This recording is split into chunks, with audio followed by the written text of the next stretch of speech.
Pinangunahan ng Philippine National Police ang pagpapatupad ng warrant of arrest laban sa dating Ako Bicol Representative Saldico nitong Sabado. Bandang 1:00 ng madaling araw, sinubukan ng Southern Police District Taguig City Police Station na ihain ang warrant sa kondominium ni Ko sa Bonifacio Global City, ngunit hindi siya naabutan sa lugar. Ayon kay PNP Acting Chief Police Lieutenant General Jose Melencio Nartates Jr., nakahanda ang PNP na ipatupad ang mga inilabas na warrant of arrest ng Sandigan Bayan laban kay Ko at 17 pang akusado na sangkot umano sa anomalya sa flood control projects. Giit ni Police Lieutenant General Nartates, titiyakin ng PNP na maipatutupad ang batas ng walang kinikilingan at may buong seguridad.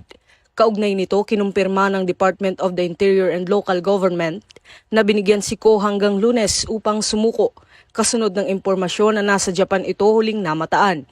Kapag hindi sumuko, ituturing na siyang fugitive of justice.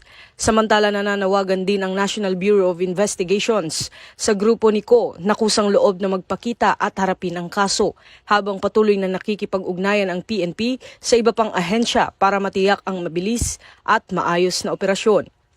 Ito ang bagong PNP para sa bagong Pilipinas, serbisyong mabilis, tapat at nararamdaman.